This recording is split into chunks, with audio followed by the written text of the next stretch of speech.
Mga igsoon sa unang pagbasa gikan ni Job, nindot ang usa ka pangutana nga pwede natong mabugna pinaagi sa atong nadungog. Usa ka simple pangutana sa Dios kang Job, kung aduna ba siya mahimo nga labaw sa iyang nahimo. Mga igsoon, sayod si Job kung unsa ang iyang kapasidad. O tinuod sa katapusan mingon siya nga na siya angay nga mutingog o mutubag pa. Tungod kinasay siya nga ang Dios ang tidan sa tanan. Gani wala siya mahimo mahitungod sa adlaw, wala siya mahimo tungod may tungod sa dagat o unsa pa mang ania nining kalibutan. Kay kining tanan gimugna sa Dios o wala siya mahimo nga labaw pa sa nahimo sa Dios. O kining mga butanga naghatag usab kanato og pamalandong kay usahay ang atong pagkinabuhi murabag kita adunay katungod nga moingon nga mas labaw pa ta sa Dios. Ilabi na diha sa atong paghiusa sa usag-usag. Mga igsoon, ang atong ebanghelyo karon nagsunod usab nining maong hunahuna. Tungod kay kung ato lang mahuna-hunaan, mapamalandungan ang atong sitwasyon, ang atong pagkamakasasala, kita unta makabaton diha sa paghunahuna kung unsaon nato paglayo sa atong kaugalingon o pagbalik ngadto sa Dios. Matud pa ni Jesus, pagka makalilisang ang mahitabo kaninyo Bethsaida o Corazin bisan sa Capernaum. Nga naman tungod kay kini sila ang mga tao o lungsod o lugar nga matud pa iyang ginahuna nga mutuo kaniya sa mga milagro nga iyang gihimo o iyang gibuhat atubangan nila. Apan kining mga tawhana sila ang walay pagtuog, walay pagsalig kaniya. O matud pa niya, kung kining tanan nga inyo nakita og nahitabo nga akong gibuhat, kung ako pa kining gihimo ngadto sa Tiro og sa Sidon nga maong paganong lugar, dugay na unta kining mga tawhana nag-usab sa ilang kaugalingon, pinaagi sa paglingkod nga nagsulob og sako o nagbulibod og abo diha sa ilang kalawasan, agi pagpadayag sa ilang pagpastor o paghinulsol.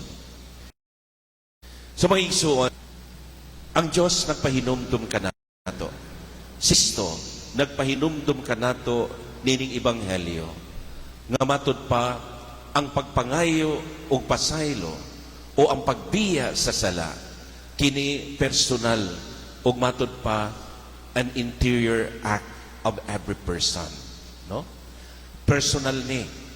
Nga kita maningkamot nga mubiya sa sala o kini mahitabo dili lang pinaagi sa pulong apan gikan sa atong kasing-kasing nga kinahanglan atong himuon. Ikaduha, matud pa, sin not only does harm individually but it even damages others in varying degrees. Ang sala dili lang makahatag sa atong kaugalingon. Apan kung kita nagpuyo diha sa sala, kita mas makadaot usab sa uban. Ilabi na sa inlaing degree sa ilang kinabuhi. Ato na hinumduman. O dili mayo nga magpuyo gayud kita diha sa pagpakasala.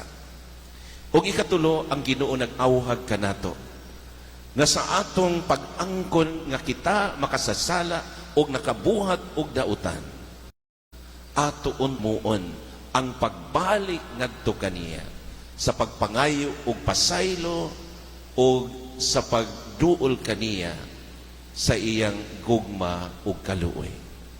Nganuman tungod kay ang Dios naghulap kanato kanunay, ana siya andam nga mupasaylo kanato, ilabi na diha sa sakramento sa kumpisan.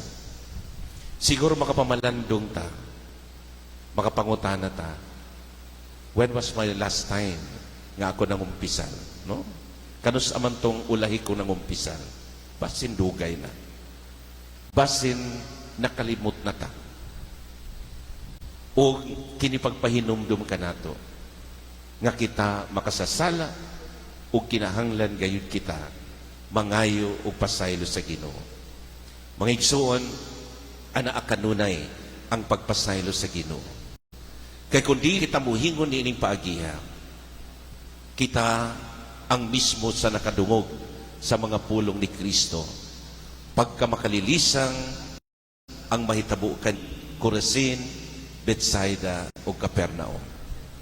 Atong giila ang atong kaugalingon nga nagpuyo diha sa Dios. Anda mo sunod kang Kristo o mahigugmaon sa Eucharistia. Ug usara ang ikinahanglan sa katapusan nga kita mubalik nga mahigugmaon kaniya pinaagi sa pagbiya sa atong mga kasalanan. Amen.